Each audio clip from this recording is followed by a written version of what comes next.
Hello, today I'm sharing a late January wrap up as well as a reading update for February.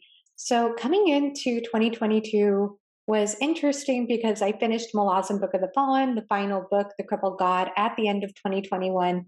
I was on very much a high from that book. I still am kind of riding the wave from that. But I was also in a bit of a book hangover because how do you follow The Crippled God? So oddly, I followed The Crippled God with the manga. I started off 2022 with Finland Saga.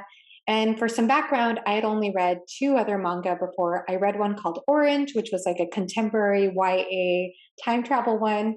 And I read Uzumaki by Junji Ito, which is a horror one. As a result, I had taken it into my head that maybe manga just wasn't a medium that lent itself to in depth character work.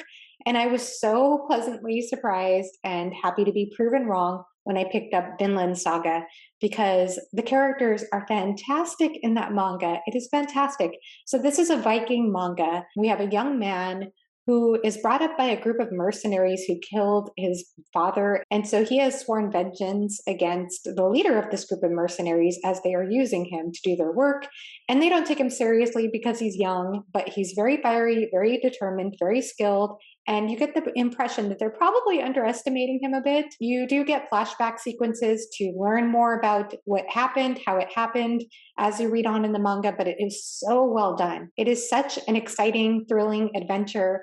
And I loved it so much that I actually picked up and read volume 2 at the end of January as well. I have volume 3 on hold through my library right now. So I am having just the best time with Vinland Saga. And then after reading Vinland Saga, I went ahead and picked up The Bear and the Nightingale. And this is to go along with the Winternight Readalong going on over at She Was Only Evie's channel. I'm co-hosting the third book live show, which is The Winter of the Witch, going on February 26th. Just so you know, I actually read the entire Winternight trilogy. Actually, I finished it on February 1st, but I mostly read it in January.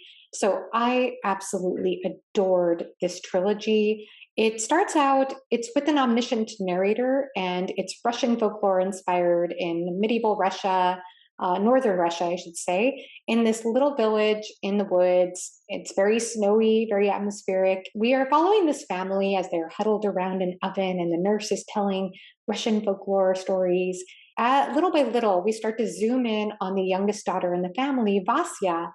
And Vasya is gifted with the sight, the ability to see these sort of monstrous creatures. So you learn a lot about Russian folklore as you're reading this series, and you learn about some of the creatures, a couple of which I was familiar with, including the Rusalka and the Firebird, thanks to music literature. But it's really interesting to learn how Vasya has this gift, she has this sight, and she learns so much through her ability to interact with these creatures, to talk with these creatures, and to talk with horses too, which is another huge aspect of this series. So it's interesting just the wisdom that they convey to her about human nature. And meanwhile, this is a very religious, patriarchal society that looks down on this sort of gift as witchcraft or work of the devil. So Vasya is learning to embrace her identity and come into herself at the same time as she's torn with this loyalty for her family and country.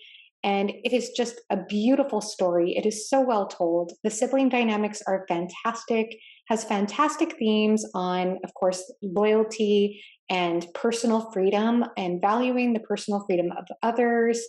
And I just really enjoyed my time reading it. Catherine Arden's writing style is just gorgeous. It is beautiful. It just makes you feel things. It made me feel so much as I was reading the story. One other thing to mention about this world is that while I really enjoyed the magical creatures and their part in the story, I would say that the magic for me, it started off feeling kind of simplistic, in my opinion, because it's very much revolving around this idea that if you believe in something enough, it'll happen. And I felt like that felt, I don't know, it just didn't quite match up with this world that is kind of dark, that has war, that has rape, that has horrible things that happen. So I wasn't sure that I bought into that kind of simplistic idea of magic, the sort of like when you wish upon a star type of magic. But I felt as though that was answered very well in the third book, The Winter of the Witch. And you do see a sort of flip side to that. And you do see also that the magic does have boundaries, it does have consequences. So if you read about that in the first and second book and aren't sure, I would say keep reading because I think it's answered pretty well, in my opinion.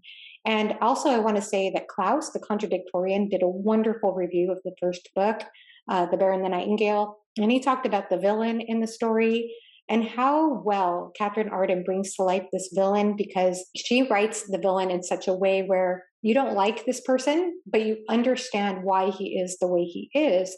And I think that's largely due to the fact that he's controlled by his unconscious fears and desires. And you really see how that sort of rules his impulses and leads him astray to some horrible decisions. So it's fascinating to see his sort of deterioration as you read on. I'm so impressed with this trilogy. It's one that I think will stay in my heart for a while. I just loved it. One other thing I want to say about it is that it's considered in some sources to be adult fantasy. I would still consider this young adult. And by saying that, I just want to make sure I'm clear that this is not a criticism. I just considered it young adult because I do think that it would appeal to young readers as well as older readers. And this is very much a coming of age story again, following Vasya. And it does have a couple of tropes that I would consider more common in young adult fantasy, though they were very well executed. It was just a very beautifully told story once again. And it's saying something for me that I loved this trilogy from beginning to end. In fact, I loved it the more I read on. And that's usually not the case for me with young adult. Usually, it's not that I hate young adult literature. I do like young adult once in a while, but usually I find I have the hardest time continuing young adult series. I usually just want the first book to be a standalone, and I'm the worst about continuing. And with this trilogy, I just thought it kept getting better and better as I read on. So if that tells you anything, I think this is YA at its finest. It is wonderful. So definitely check it out, especially if you want a good winter atmospheric read. Highly recommend the Winternight Trilogy. And I'm so excited again to participate in the live show on Evie's channel. Another book I read in the month of January was The Shadow of the Gods by John Gwynne. So this book is considered one of the most popular books in fantasy booktuber. It was in 2021. So I had very, very high expectations going into this book. It is also a Viking-inspired fantasy, like Vinland Saga. I guess I was on a Vikings kick in the month of January. And so I picked this up and I really loved, of course, the dragon on the cover. I was very excited to try out John Gwynne because I hadn't read anything by him. But I know friends who even didn't like Malice or the Faithful and the Fallen series who loved The Shadow of the Gods. And so picking this up, this follows three perspectives, two of which are female, one male. So one is named Orca, and Orca is a mother character. But unlike the sort of Mrs. Weasley sort of nurturing mother character, Orca is a very fierce fighter. She reminded me so much of Logan Ninefingers from the First Law trilogy. She even had these like principles of battle, like never hesitate and expect plans to fail. Very reminiscent of Logan. So she's very beloved because, you know, you never see mothers like that in fantasy. Then we have another female character, Elvar. And Elvar, I'm not going to say much about because I think it's best to go into the book if you haven't read it, which I'm probably the last person to read this book. But if you haven't read it, I do think it's best to go into the book not knowing much about Elvar because I had a good time getting to know her story little by little as it unfolded. And she was actually my favorite character of the three, to be honest. I particularly loved what happened in her storyline. And there is a fantastic passage that happens in her storyline with her and a witch about found family versus real blood family and the difference between the two. And I loved that conversation because, you know, in fantasy, we tend to love our found family trope. John Gwynne explored that so well in this one conversation. I wanted it to expand even further. And then the third perspective is an ex-slave named Varg. And Varg is very much on a vengeance quest. And what I found interesting about his vengeance quest is that unlike the Vinland Saga vengeance theme, I felt like the way vengeance is handled in this particular book, it felt as though vengeance was handled in a way that like it's part of what you do in this world. Like when somebody dies unjustly, vengeance, it just becomes your life purpose. It's more than just something that's fueled by rage or anger. I mean, there are emotions there like that, but I just felt like there was almost like a principle of vengeance, like an oath of vengeance. I don't know if I'm making sense by saying that, but it just felt like that was part of the world. And I don't know if that's inspired by sort of like Icelandic saga ways of seeing vengeance, but I thought that was really interesting.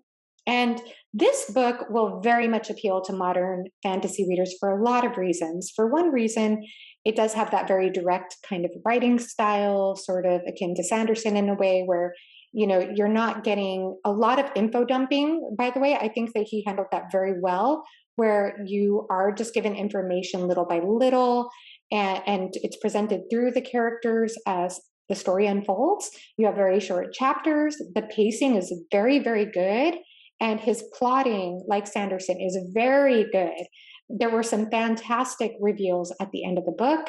And I think he set things up very, very well. And as far as the world building is concerned, I just want to go ahead and add, first of all, I loved the witchy magic. I thought that was cool. Some really cool monsters and creatures, a couple of fantastic settings, which particularly for me happened in Elvar's perspective, which I really loved.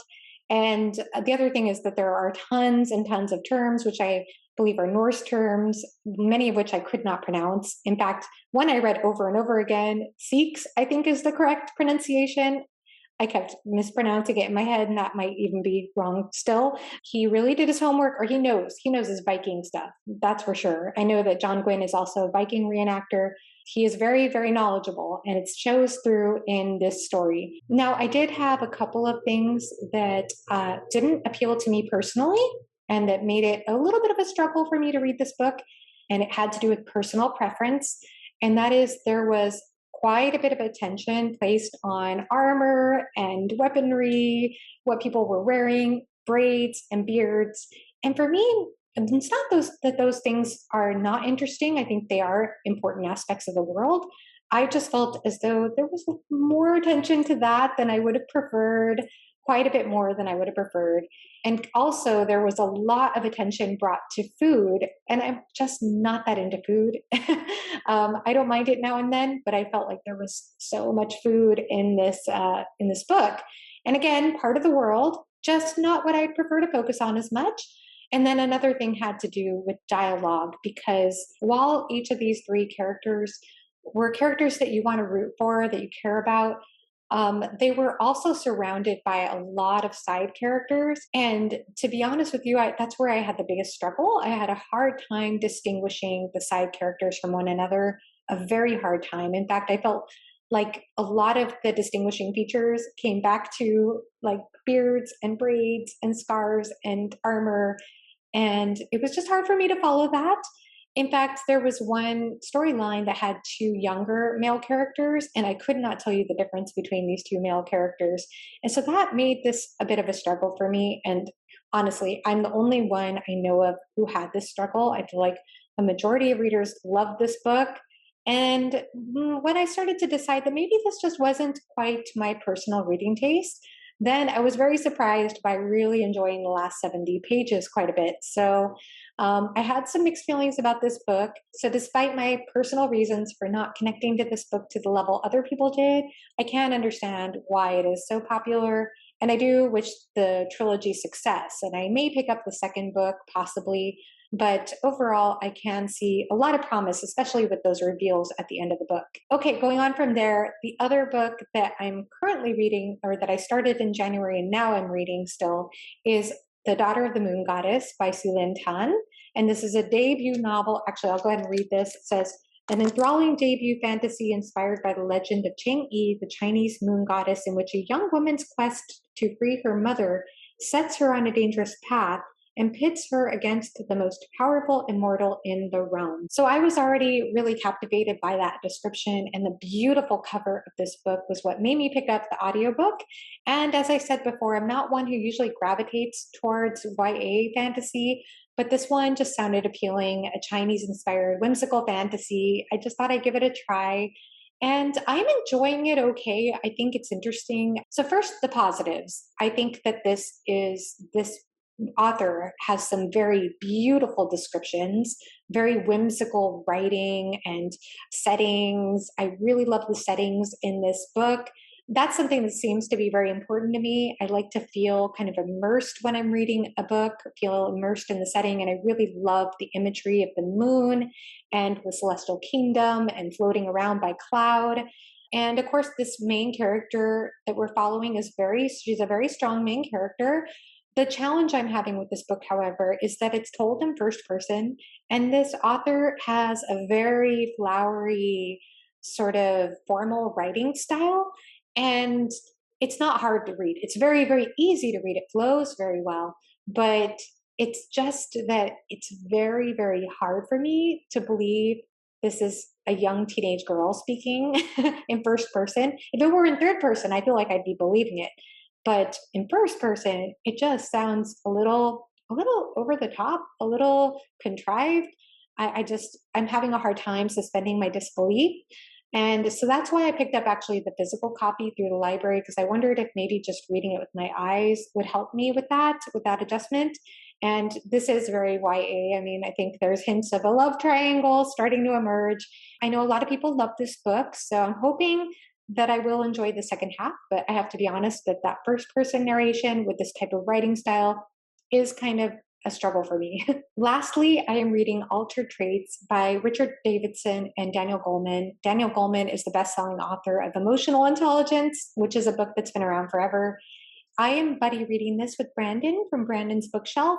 We did a pre-book discussion on our backgrounds on mindfulness and meditation, and it was a fantastic discussion because I do have a background in meditation. I've been meditating for several years, every single day, and I have taken an MBSR course before, a mindfulness-based stress reduction course, and I've read papers on this topic. I've done some presentations on it. I have used it in my instruction. So it's something that's very, very important to me. And I really enjoyed our conversation because we talked about what our expectations were going into the book and how we distinguish the difference between mindfulness and meditation.